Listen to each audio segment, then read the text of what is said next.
Bayangkan sebuah jalan raya yang bukan jalan raya. Sebuah garis lurus aspal atau tanah yang menghilang di cakrawala, melintasi gurun di mana pompa bensin berikutnya berjarak 800 km, di mana panas mendistorsi udara dan badai debu menghapus dunia. Sekarang bayangkan bahwa di sepanjang garis itu, Anda harus memindahkan bukan sebuah kontainer, tetapi sebuah gunung. 50, 100, 500 ton mineral, bahan bakar, atau persediaan. Tidak ada jalur kereta api, tidak ada sungai, hanya ada jalan tak terbatas itu dan kekosongan.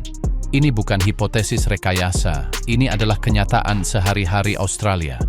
Dan di laboratorium logistik mustahil berskala kontinental ini, truk normal tidak bertahan hidup. Di sini, kebutuhan telah melahirkan monster. Di sini, transportasi berat telah berevolusi menjadi bentuk yang diamati oleh seluruh dunia dengan kagum dan sedikit ketakutan. Ini bukan tentang memiliki truk termahal atau terindah. Ini tentang memiliki yang paling tangguh, cerdas, dan paling bertenaga brutal di planet ini. Hari ini kita akan menemukan mengapa Australia tidak memiliki industri truk, tetapi memiliki rekayasa bertahan hidup di atas roda.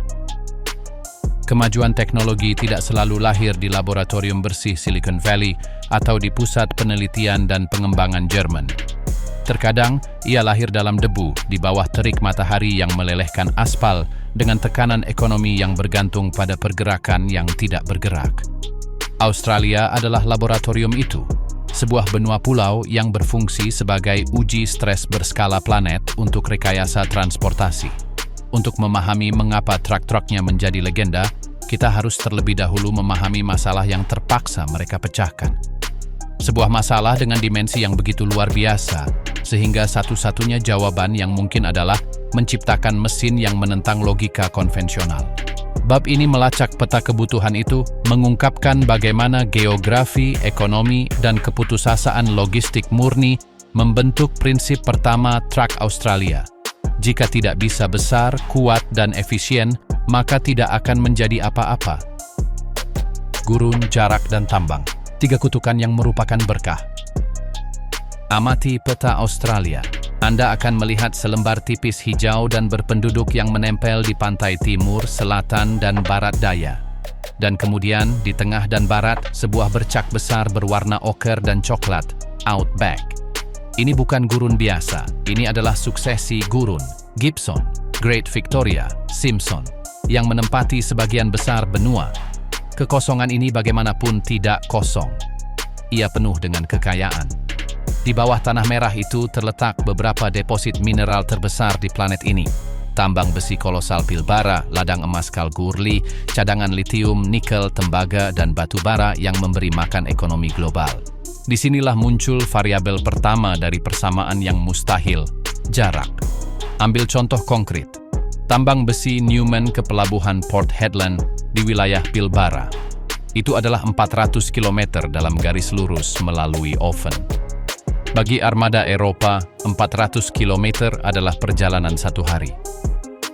Di sini, ini adalah perjalanan melalui planet yang tidak ramah, di mana suhu melebihi 45 derajat di tempat teduh dengan mudah yang menakutkan, di mana jalan-jalan terkadang adalah jalur tanah yang diukir oleh corrugations. Riak-riak tetap di tanah yang menggetarkan kendaraan apapun hingga bautnya, dan di mana badai debu dapat mengurangi visibilitas menjadi 0 dalam hitungan menit, mengangkat tembok berbutir yang menembus setiap celah. Variabel kedua adalah skala. Ini bukan tentang mengeluarkan beberapa truk mineral. Tambang-tambang Australia beroperasi dengan kecepatan yang mendekati cabul, memindahkan jutaan ton per tahun. Logika ekonominya sederhana dan brutal. Biaya tetap setiap perjalanan, pengemudi, keausan kendaraan, waktu, sangat besar karena jarak. Satu-satunya cara agar persamaan itu seimbang adalah dengan memaksimalkan variabel berat yang diangkut per perjalanan secara putus asa. Anda tidak bisa melakukan perjalanan lebih sering. Waktu dan jarak tidak memungkinkan. Anda harus melakukan perjalanan lebih jarang, tetapi dengan muatan yang sangat besar, sehingga membenarkan perjalanan tersebut. Demikianlah, kutukan rangkap 3, gurun, jarak, dan kebutuhan skala penambangan. Berubah menjadi berkah bagi rekayasa. Ia memaksakan solusi yang di tempat lain akan dianggap gila. Dan dari kegilaan itu lahirlah sebuah legenda. Lahirnya road train, bukan truk, tapi sistem. Solusinya tidak bisa hanya truk yang lebih besar. Ada batas fisik terhadap apa yang bisa diangkut oleh satu trailer dan terutama apa yang bisa ditopang oleh satu gandar. Inspirasi datang dari satu-satunya tempat yang bisa, kereta api. Jika satu lokomotif bisa menarik puluhan gerbong, mengapa satu truk tidak bisa menarik beberapa trailer? Begitulah konsep road train atau kereta jalanan lahir. Tetapi jangan salah paham dengan LCV, kendaraan kombinasi panjang yang kita lihat di Eropa atau di beberapa negara bagian ALS. Itu, paling banter adalah satu traktor dengan satu semi-trailer dan satu trailer tambahan, dengan panjang maksimum yang jarang melebihi 25 meter. Road Train Australia adalah liga yang berbeda. Ini adalah sistem transportasi modular dan dapat diperpanjang. Dimulai dengan traktor, prime mover. Setelah itu, semi-trailer pertama dipasangkan. Dan kemudian, keajaiban. Ke semi-trailer itu, melalui converter dolly, kereta kecil dengan gandar kelima, dipasangkan trailer lengkap kedua. Dan ke trailer itu, yang ketiga. Dan dalam konfigurasi ekstrim, seperti quatrains yang terkenal, yang keempat. Bagaimana ini legal? Disinilah pragmatisme Australia masuk. Di jalan-jalan yang ditentukan, terutama arteri yang menghubungkan tambang dengan pelabuhan atau kota-kota besar di pedalaman, peraturan panjang dan berat dilonggarkan karena tidak ada alternatif lain. Negara memahami bahwa kekayaan negara bergerak di atas poros-poros itu. Jadi, kita menemukan kombinasi yang mencapai dan melebihi 53 meter panjangnya dan 500 ton berat kotor total. Ini bukan mesin untuk melaju di jalan tol perkotaan. Ini adalah ular baja yang ditujukan untuk menaklukkan gurun, dan keberadaannya adalah fakta tak terucapkan antara rekayasa dan kebutuhan nasional. Tetapi agar sistem ini berfungsi, elemen kunci traktor haruslah binatang buas dengan desain khusus. Dan di sini Australia membuat keputusan radikal yang memisahkannya selamanya dari sepupu Amerikanya. Kabin di atas mesin, pilihan pragmatisme yang wajib.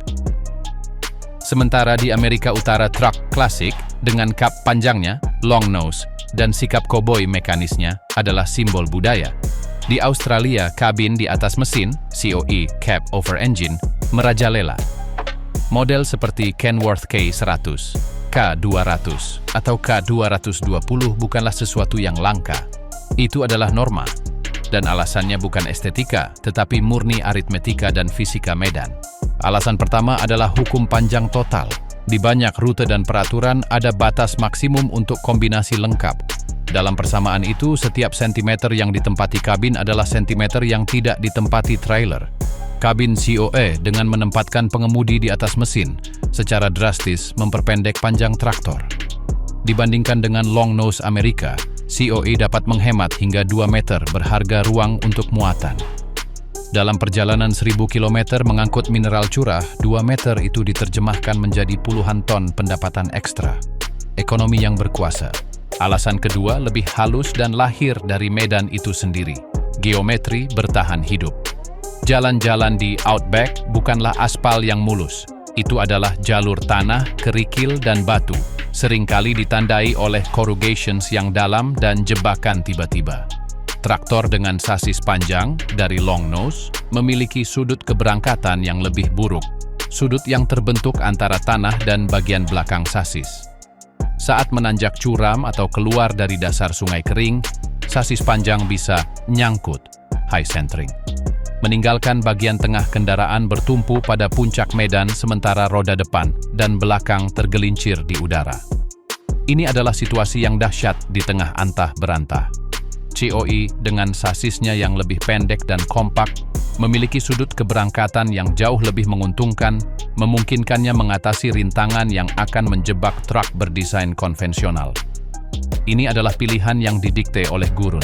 Namun, kabin kompak di atas mesin yang bertenaga menimbulkan tantangan lain, di mana Anda menyembunyikan hati yang cukup besar untuk memindahkan sebuah benua. Jantung sang binatang buas, mesin yang tidak meminta izin. Dalam dunia transportasi berat global, mesin dengan 500 tenaga kuda dianggap bertenaga. 600 sangat bertenaga. Di Australia, angka-angka itu adalah titik awal. Ini bukan masalah kecepatan atau kesombongan. Ini adalah masalah fisika murni. Tenaga yang diukur dalam kuda memberi Anda potensi kecepatan, tetapi torsi mesin yang diukur dalam Newton meter adalah kunci sebenarnya. Ini adalah gaya puntir, dorongan kasar yang dimiliki mesin untuk menggerakkan massa dari keadaan diam. Pikirkan tugasnya, sebuah Kenworth C510 yang dikonfigurasi untuk konvoi tambang dengan berat kotor gabungan 300 ton.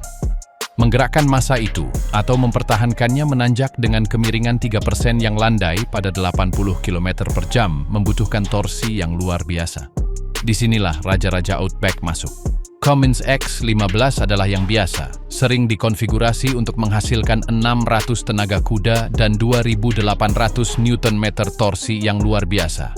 Itu adalah mesin yang tidak melengking, ia menggeram dari kedalaman. Tetapi bahkan raksasa itu pucat di hadapan Mack MP10 mesin 16 liter dan dalam konfigurasi paling ekstrimnya 780 tenaga kuda dan angka yang hampir mitologis yaitu 3.800 Nm torsi. Untuk menempatkannya dalam perspektif, torsi itu cukup untuk secara harfiah memuntir poros baja jika tidak dirancang dengan benar. Filosofi di sini sangat penting. Mesin-mesin ini tidak berada pada batas desainnya. Alih-alih, mereka diturunkan, detuned. Para insinyur mengambil blok yang mampu menghasilkan lebih banyak tenaga dan membatasinya secara elektronik. Mengapa? Demi keandalan. Di neraka Outback, 1000 km dari bengkel terdekat, prioritas nomor 1 bukanlah memenangkan balapan, tetapi mencapai tujuan.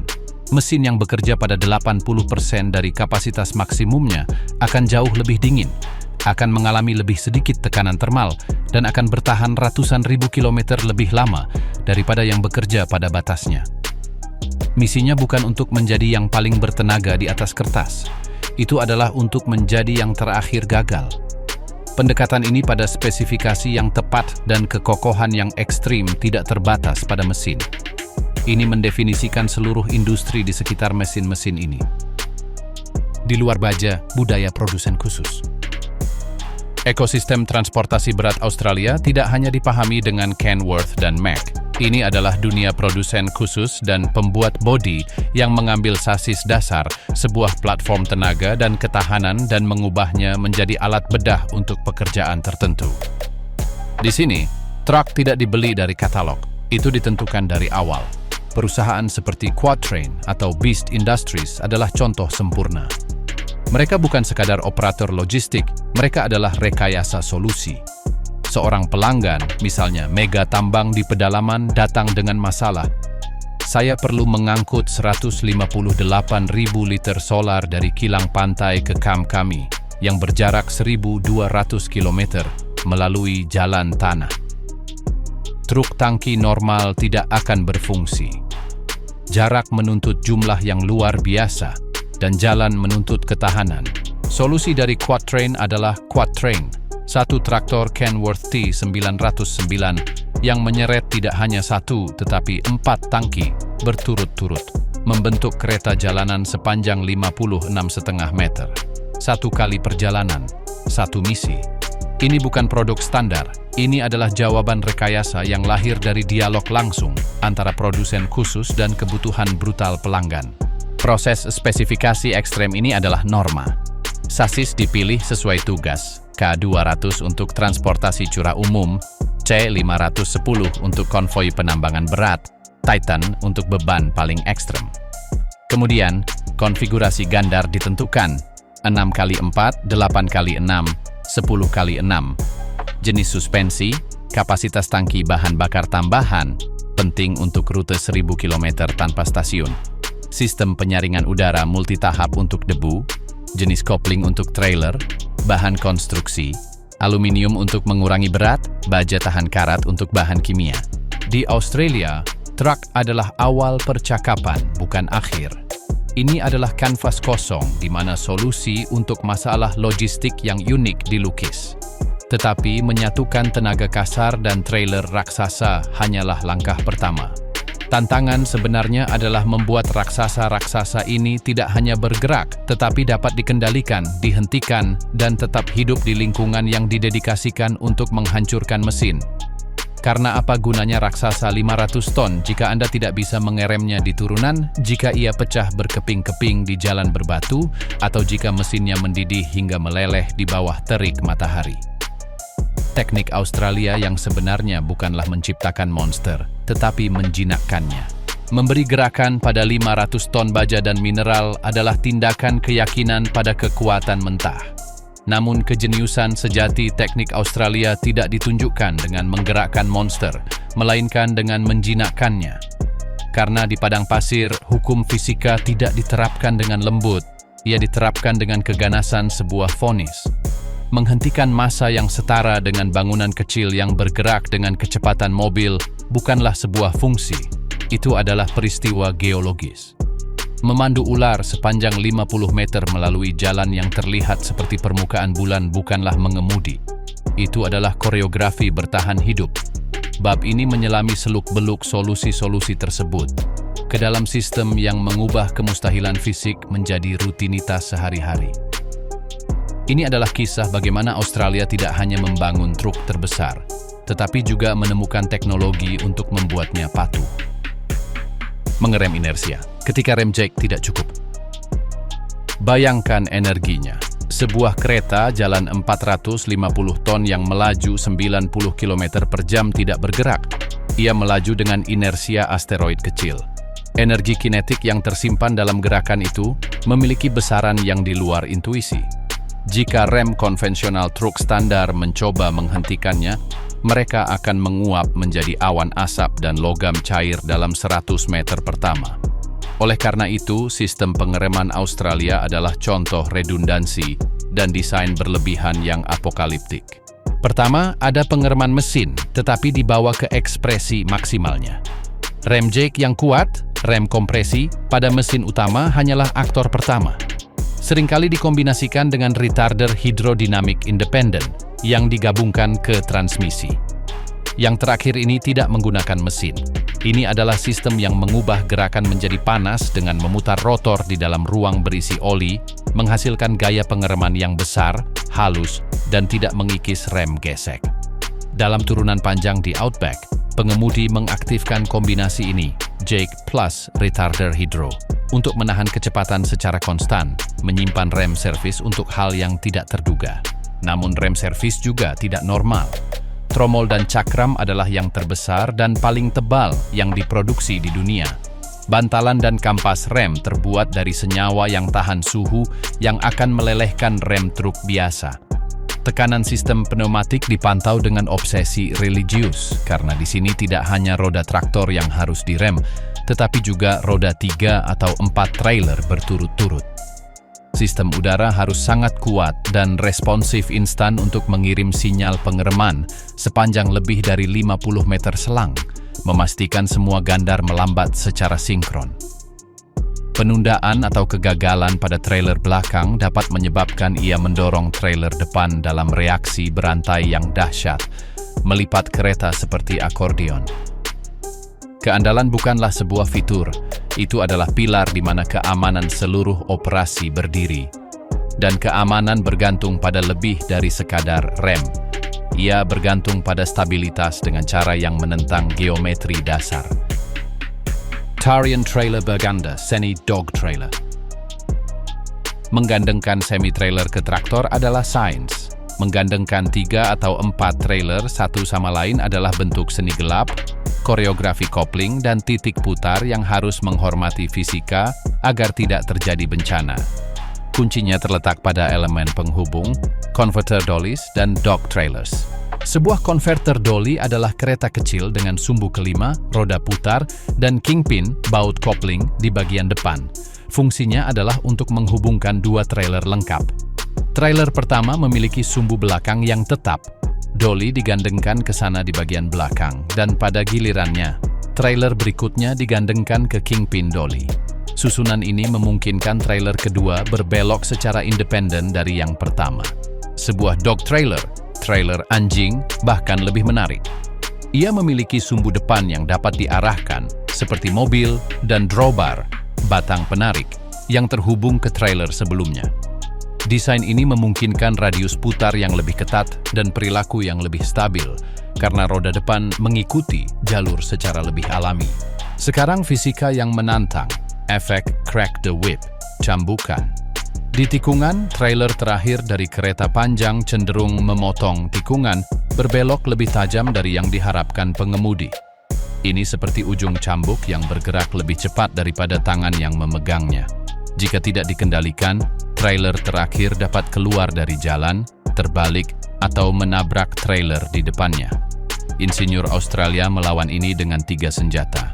Geometri yang tepat pada titik kopling, distribusi berat yang sempurna, jangan pernah trailer terakhir menjadi yang paling ringan, dan, yang terpenting, keterampilan pengemudi yang luar biasa. Pengemudi ini tidak hanya mengemudi, ia mengantisipasi. Ia tahu seberapa lebar tikungan yang harus ia ambil, kapan harus memulai belokan, dan bagaimana memodulasi akselerator untuk menjaga ketegangan konstan dalam rangkaian, memandu ular baja dengan campuran intuisi dan pengetahuan matematis yang terinternalisasi. Ini adalah teknik manusia yang melengkapi mekanik. Dan agar tarian itu tidak berubah menjadi kejatuhan, seluruh rangkaian harus melayang di atas medan yang jauh dari stabil. Tergantung di neraka, sasis dan suspensi yang menyerap kebencian. Jalan tambang Australia tidak kenal ampun. Ini bukan permukaan transportasi, ini adalah medan perang. Corrugations, gelombang tetap, yang membuat segalanya bergetar hingga berantakan. Batu-batu lepas seukuran bola sepak, lubang yang bisa menelan roda, dan bentangan kerikil dalam yang panjang, yang berperilaku seperti pasir hisap. Sasis yang kaku, seperti truk jalan raya, akan patah seperti biskuit dalam hitungan minggu di bawah hukuman ini. Solusi Australia adalah fleksibilitas yang terkontrol dan distribusi berat yang ekstrem. Untuk menopang beban 200, 300 atau lebih ton, truk dikonfigurasi dengan banyak gandar. Tidak jarang melihat konfigurasi 8x6, 8 roda penggerak dari 6 gandar, atau bahkan 10x6 pada prime mover yang paling ekstrim. Ini bukan untuk mendapatkan lebih banyak traksi, yang juga penting, tetapi untuk menyebarkan massa yang sangat besar ke permukaan tanah sebesar mungkin, mengurangi tekanan pada tanah dan, yang terpenting, pada setiap ban dan gandar individu. Namun gandar tidak dapat dihubungkan secara kaku ke sasis. Disinilah suspensi khusus masuk. Suspensi balancir, walking beam, adalah hal yang umum. Ini adalah sistem yang kuat dan sederhana di mana 2 gandar dihubungkan oleh balancir tengah yang berputar. Ketika satu roda naik di atas lubang, balancir memaksa roda gandar yang berlawanan untuk sedikit turun, menjaga kontak dengan tanah dan mendistribusikan benturan. Ini keras, tetapi sangat tangguh dan perawatannya mudah. Untuk perjalanan yang lebih terkontrol dan mulus, suspensi udara jarak jauh adalah pilihan. Mereka memungkinkan gerakan vertikal roda yang besar, mengisolasi kabin dan beban dari benturan terburuk, dan mempertahankan ketinggian konstan tanpa memandang beban. Selain itu, mereka dapat berlutut truk, menurunkannya, untuk memfasilitasi penggandengan trailer. Sasis itu sendiri adalah sebuah karya seni baja berkekuatan tinggi. Ia harus memiliki kelenturan torsi tertentu, memungkinkan ia sedikit melintir untuk mengikuti ketidakrataan medan tanpa menumpuk kelelahan logam, tetapi pada saat yang sama ia harus tidak dapat dideformasi dalam struktur utamanya, menahan gaya tarik dan tekan yang brutal. Ini adalah keseimbangan antara kekerasan pohon ek dan kelenturan bambu, ditempa dalam baja. Dan sementara suspensi melindungi struktur, sistem lain harus melindungi jantung binatang itu dari musuh terburuknya, panas yang selalu ada. Pertempuran melawan panas, pendinginan di tungku dunia. Di Outback, panas bukanlah kondisi iklim, itu adalah penyerang aktif. Suhu sekitar 50 derajat Celcius berarti sistem pendingin apapun memulai dengan kerugian yang sangat besar. Mesin, turbo, transmisi, rem, dan diferensial menghasilkan panas sendiri, menambah neraka lingkungan ini. Sistem pendingin standar akan runtuh dalam hitungan menit. Respons Australia, sekali lagi, adalah ukuran yang radikal dan kecerdasan aliran. Radiatornya besar, dengan inti aluminium multijalur dan luas permukaan yang 2 atau 3 kali lipat dari truk Eropa yang setara. Kipas anginnya bukan listrik kecil, mereka adalah raksasa yang digerakkan oleh kopling kental atau bahkan sistem penggerak langsung pneumatik yang mampu memindahkan volume udara yang sangat besar melalui radiator ketika sensor mendeteksi bahwa suhu pendingin melebihi ambang batas. Intercooler, pendingin udara masuk, sama pentingnya dan masif. Mesin yang menyedot udara pada 45 derajat jauh kurang efisien dan lebih rentan terhadap detonasi daripada mesin yang menyedot udara pada 60 derajat. Mendinginkan udara masuk berarti mendapatkan tenaga dan, di atas segalanya, keandalan. Namun pendinginan tidak berhenti pada mesin.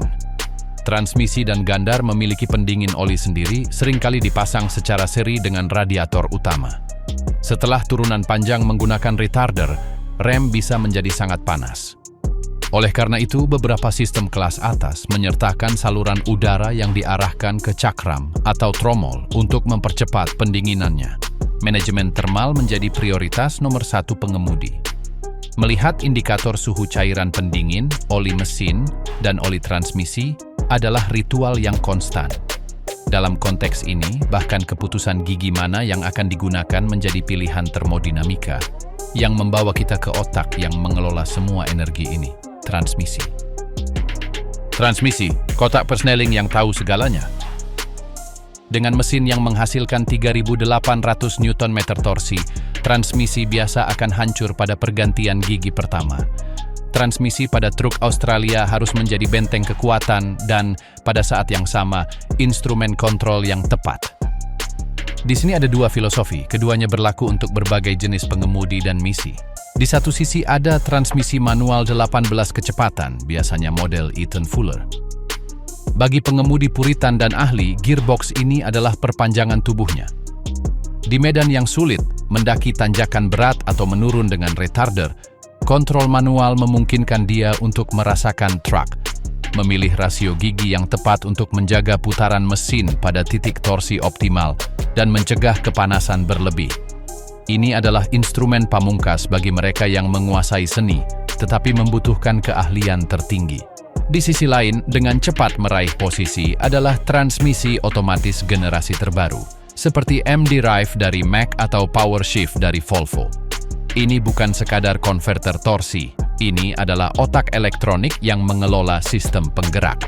Menggunakan jaringan sensor, unit kontrol memilih gigi optimal tidak hanya untuk kinerja, tetapi juga untuk perlindungan kendaraan. Ia tahu kapan harus bergeser untuk menghindari lagging, memaksa mesin pada putaran sangat rendah, kapan harus mempertahankan gigi untuk menggunakan rem mesin secara optimal, dan bagaimana menyesuaikan perpindahan gigi dengan berat muatan dan kemiringan. Bagi armada yang ingin mengurangi keausan, konsumsi bahan bakar, dan ketergantungan pada keahlian pengemudi tertentu, otomatis adalah juaranya. Kedua opsi tersebut mencerminkan satu kebenaran yang sama. Di Australia, transmisi bukanlah sekadar perantara. Ia adalah penjaga umur panjang seluruh sistem penggerak. Menguasai fisika raksasa-raksasa ini dengan solusi mekanis kekuatan brutal sudah merupakan prestasi. Tetapi Australia tidak berhenti di situ. Ketika batas kemampuan mesin dan pengemudi tercapai, para insinyur Australia mulai bertanya-tanya. Bagaimana jika kita memberi raksasa itu jantung kedua? Bagaimana jika kita memberi pengemudi seorang kopilot yang terbuat dari silikon dan algoritma? Langkah berikutnya bukanlah evolusioner, melainkan revolusioner. Evolusi teknik Australia tidak berhenti pada penguasaan mekanika. Setelah masalah tenaga, pengereman, dan ketahanan teratasi, cakrawala kemungkinan meluas ke wilayah di mana inovasi bukan lagi kemewahan, melainkan batas berikutnya dari kelangsungan ekonomi. Di gurun, batas bukanlah garis di peta, itu adalah hukum fisika dan ekonomi. Dan ketika Anda mencapainya, hanya ada dua pilihan, menyerah atau menemukan kembali aturannya. Australia memilih untuk menemukan kembali. Babak terakhir ini mengeksplorasi lompatan maju itu, di mana truk berhenti menjadi sekadar kendaraan untuk menjadi simpul dalam sistem transportasi cerdas, terdesentralisasi, dan terkadang hampir hidup. Ini adalah kisah tentang bagaimana kebutuhan paling pragmatis dapat melahirkan ide-ide paling futuristik. Dual Power Road Train, Raksasa Berjantung 2. Ada masalah yang tampaknya tidak dapat dipecahkan. Tambang-tambang terpencil menuntut pengangkutan muatan yang mendekati 500 ton, tetapi tenaga dan terutama ketahanan satu traktor saja, sekuat apapun, menemukan batasnya dalam keausan ekstrim dan tekanan termal. Solusi klasik, membangun traktor yang lebih besar lagi, bertabrakan dengan batas praktis berat, ukuran, dan sederhananya akal sehat. Beast Industries, sebuah perusahaan dengan mentalitas inovatif yang mendefinisikan sektor ini, menawarkan jawaban yang hanya bisa lahir di lingkungan pemikiran lateral absolut. Jika Anda tidak bisa membuat traktor lebih kuat, buat seluruh rangkaian mendorong. Demikianlah lahir Dual Power Road Train, kereta jalan tenaga ganda. Konsepnya adalah mahakarya logika terdistribusi. Alih-alih hanya satu prime mover yang menarik 3 atau 4 trailer, sistem ini menggabungkan mesin diesel tambahan lengkap dipasang langsung di trailer tengah. Ini bukan generator kecil, ini adalah mesin berukuran cukup besar, terhubung ke roda trailernya sendiri melalui transmisi. Kecerdasan sistem ini berlipat ganda. Pertama, meringankan beban traktor utama. Traktor ini tidak lagi harus menyediakan seluruh gaya traksi untuk seluruh rangkaian, secara drastis mengurangi keausan pada kopling, transmisi, gandar, dan mesinnya. Kedua, mendistribusikan traksi. Dengan memiliki titik dorong yang terpisah, satu di depan dan satu lagi di tengah rangkaian, tegangan pada sambungan berkurang dan kemampuan untuk mengatasi tanjakan dan medan lunak meningkat. Ini seperti memiliki 2 lokomotif dalam satu kereta. Ketiga, secara virtual menggandakan tenaga yang tersedia tanpa perlu membuat sasis traktor tunggal yang tidak layak. Pengemudi mengontrol kedua mesin dari kabin utama, menyinkronkannya secara elektronik. Hasilnya adalah sistem yang dapat menggerakkan 500 ton dengan kecepatan hingga 70 km per jam di lahan pribadi, dengan keandalan yang jauh lebih tinggi karena bebannya dibagi. Ini bukan hanya truk yang lebih besar, ini adalah organisme transportasi modular dan multi-jantung. Ini adalah bukti bahwa, di Australia, ketika sebuah tembok tampak tak terlampaui, jawabannya bukanlah menabraknya dengan kekuatan lebih, melainkan membangun pintu di tempat yang tidak dilihat orang lain sebagai tembok. Drive-by-wire dan bayangan otonomi. Sementara dual power memecahkan masalah kekuatan, tantangan lain tetap ada. Faktor manusia dalam perjalanan yang brutal dalam monoton dan durasinya. Mengemudi 1.200 km dalam garis lurus melintasi gurun, dalam shift 12 hingga 14 jam, adalah ujian ketahanan mental yang menghasilkan kelelahan, kesalahan, dan batas inheren pada produktivitas. Solusinya, jika pengemudi adalah mata rantai terlemah dan paling membatasi, biarkan mesin membantunya dan pada akhirnya menggantikannya dalam tugas-tugas yang paling repetitif. Disinilah proyek visioner perusahaan seperti Mineral Resources Ltd, MRL, bekerja sama dengan Hexagon masuk. Fokus mereka adalah implementasi teknologi drive-by-wire, mengemudi dengan kabel. Dalam sistem drive-by-wire, tidak ada koneksi mekanis langsung antara setir, pedal, dan aktuator. Sebaliknya, gerakan pengemudi diubah menjadi sinyal elektronik yang ditafsirkan komputer dan dikirim ke servo motor yang memutar roda atau menerapkan rem. Ini bukan otonomi penuh, tetapi ini adalah pilar fundamentalnya. Setelah kendaraan dapat dikendalikan oleh komputer, jalan menuju otomatisasi terbuka. Visi MRL adalah menciptakan konvoi road train otonom atau semi-otonom. Dalam satu model, kendaraan pemandu dikemudikan oleh manusia memimpin satu baris 2, 3, atau hingga 5 road train otonom. Kendaraan pengikut ini dilengkapi dengan lidar, radar, kamera, dan GPS presisi tinggi. Mereplikasi secara tepat gerakan pemimpin menjaga jarak aman. Pengemudi di kendaraan otonom menjadi seorang pengawas yang memantau sistem. Implikasinya revolusioner. Operasi 24 jam sehari, 7 hari seminggu, kereta dapat beroperasi siang dan malam, tanpa henti karena kelelahan. Keamanan, kecelakaan akibat kantuk atau gangguan dihilangkan. Efisiensi, rute dan perpindahan gigi sempurna, mengoptimalkan konsumsi bahan bakar. Produktivitas. Satu manusia dapat mengelola pergerakan ratusan ton yang tersebar di banyak kendaraan. Ini adalah lompatan kuantum dari pengemudi sebagai operator fisik menjadi pengemudi sebagai ahli strategi dan manajer armada. Tingkat inovasi ini tidak muncul dari kehampaan. Ini adalah produk akhir dari budaya yang, dari dasarnya, memahami bahwa setiap mesin harus menjadi jawaban yang tepat untuk pertanyaan konkret. Spesifikasi ekstrem, truk yang lahir dari kebutuhan bukan dari katalog. Untuk memahami kedalaman kemajuan Australia, kita harus meninggalkan gagasan membeli truk. Di Eropa atau Amerika Utara, sebuah armada memilih model Volvo FH Freightliner Cascadia dari katalog, memilih beberapa opsi, mesin, kabin, gandar, dan menggunakannya. Di Australia, proses dimulai dengan pertanyaan rekayasa logistik, bukan dengan lembar spesifikasi. Bayangkan dialognya. Sebuah perusahaan pertambangan duduk bersama para insinyur MLG atau MGM Bulk. Kami memiliki deposit litium baru. Jaraknya 820 km dari pabrik pengolahan melalui jalan kerikil dengan gelombang parah di 30% perjalanannya. Kami perlu memindahkan 2 juta ton biji mentah per tahun dengan jendela iklim 9 bulan. Air di lokasi langka. Apa yang kita lakukan? Dari sana, proses desain yang unik dimulai. Para insinyur tidak menjual truk, mereka mendesain sistem transportasi.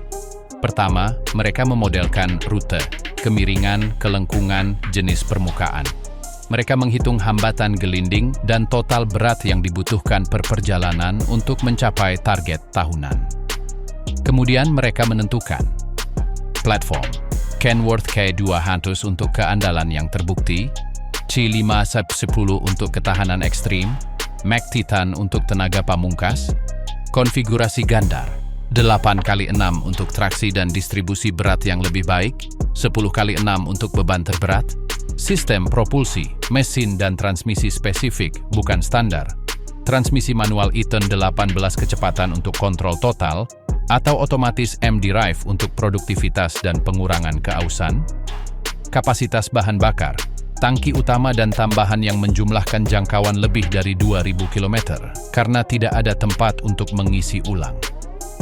Sistem bertahan hidup, filter udara 3 tahap dengan sistem pembersihan otomatis dengan semburan udara terkompresi, air pre-cleaners, untuk mengatasi debu yang selalu ada. Sistem pendingin berukuran lebih besar hingga 30%. Trailer, jenis, damping samping atau belakang, datar untuk mesin, bahan, baja kekuatan tinggi, aluminium untuk mengurangi berat, jumlah gandar, jenis suspensi, pneumatik untuk melindungi muatan, balancing untuk daya tahan. Truk yang keluar dari pabrik khusus bukanlah produk, itu adalah resep teknis yang terbuat dari logam. Mentalitas spesifikasi ekstrim ini adalah darah sejati industri, dan mentalitas ini tidak turun dari langit. Itu adalah warisan budaya nasional yang ditempa dalam isolasi dan kesulitan. Budaya bush mechanic, kecerdikan sebagai agama. Kecanggihan teknologi dual power road train atau drive-by-wire mungkin tampak berlawanan dengan tradisi yang lebih kasar. Namun pada kenyataannya itu adalah puncaknya yang logis. Semua inovasi Australia diresapi oleh semangat bush mechanic, mekanik hutan, gurun. Sosok ini adalah archetype budaya, individu yang terjebak ratusan kilometer dari peradaban dengan mesin yang rusak, harus menemukan solusi dengan apapun yang ada di tangannya. Pegas yang patah diperbaiki dengan kawat dan kunci pas. Selang pendingin yang tertusuk ditempel dengan selotip isolasi dan sepotong selang karet. Knalpot yang copot diikat dengan sabuk pengemudi. Ini bukan perbaikan yang indah, tetapi ini adalah perbaikan yang berfungsi dan memungkinkan Anda pulang. Kecerdikan praktis ini, ketidakpercayaan terhadap apa yang tidak dapat Anda perbaiki sendiri, dan keyakinan pada kemampuan untuk berimprovisasi, meresap dari pengemudi individu hingga dewan direksi perusahaan transportasi dan pertambangan besar. Mereka tidak takut memodifikasi, meretas, atau menciptakan kembali. Seorang pabrikan mengatakan kepada mereka bahwa sesuatu tidak dapat dilakukan. Mereka akan tetap mencobanya. Bagian standar tidak bertahan. Mereka akan mendesain dan membuat yang lebih kuat di bengkel mereka sendiri. Transisi dari mengelas tambalan di lapangan hingga merancang sistem traksi terdistribusi di komputer lebih kecil dari yang terlihat. Kedua tindakan itu berasal dari premis yang sama. Manual instruksi tidak tertulis. Kita harus menuliskannya di tempat. Budaya ini adalah humus dari mana inovasi radikal tumbuh. Ia menerima kegagalan sebagai bagian dari pembelajaran dan menghargai fungsionalitas di atas keanggunan. Inilah sebabnya mengapa perusahaan Australia dapat bermitra dengan perusahaan teknologi Swedia Hexagon, dan bukan untuk mencoba menerapkan sistem mereka seperti apa adanya, melainkan untuk mengadaptasinya dan menuntut lebih banyak dalam kondisi terberat di planet ini. Truk Australia tidak ada, dan itulah mengapa ia paling canggih. Di akhir perjalanan ini, kita sampai pada kesimpulan yang paradoks dan kuat. Truk Australia sebagai entitas tunggal yang dapat didefinisikan tidak ada. Tidak ada model yang keluar dari pabrik untuk pasar domestik secara intrinsik lebih unggul chip per chip dari Mercedes Actros, Volvo FH, atau Peterbilt 579. Apa yang ada dan yang menjadikannya yang paling canggih di dunia adalah sesuatu yang jauh lebih mendalam. Proses rekayasa terapan yang tak tertandingi.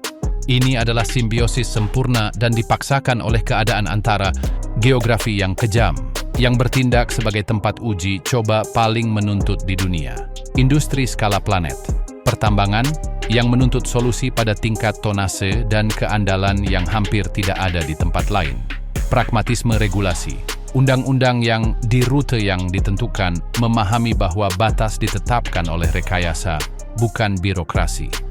Budaya kecerdikan radikal, warisan dari mekanik semak yang mendorong modifikasi, personalisasi, dan pemikiran lateral tanpa rasa takut. Sebuah Kenworth K200 Australia pada dasarnya adalah sasis kokoh yang sama yang dijual di tempat lain. Tetapi di Australia, sasis itu hanyalah ujung tombak dari sebuah sistem.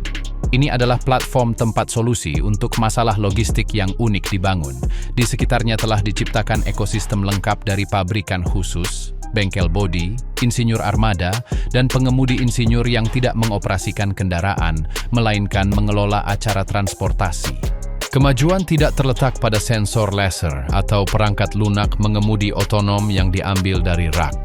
Ia terletak pada keseluruhan konsep, dalam kemauan untuk mengambil sensor dan perangkat lunak itu dan menundukkannya pada debu, panas, dan getaran outback sampai berfungsi, atau sampai diciptakan kembali agar berfungsi, dalam kemampuan untuk melihat kereta jalan raya bukan sebagai kombinasi kendaraan, melainkan sebagai organisme yang dapat ditanamkan jantung tambahan.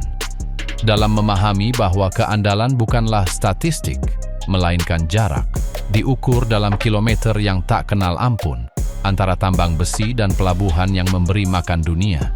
Itulah mengapa, ketika Anda bertanya, mengapa truk Australia adalah yang paling canggih di dunia? Jawabannya bukanlah daftar spesifikasi. Ini adalah sebuah cerita. Kisah tentang benua yang, untuk memindahkan kekayaannya, terpaksa menciptakan masa depan transportasi berat, masa depan yang ditempa bukan di ruang desain, melainkan di tungku gurun dan di benak mereka yang menolak menerima tidak sebagai jawaban, bukan truknya. Ini adalah apa yang dapat dilakukan truk di tempat di mana melakukannya lebih sulit daripada di sudut planet manapun. Ini adalah alat pamungkas, dibuat untuk pekerjaan pamungkas.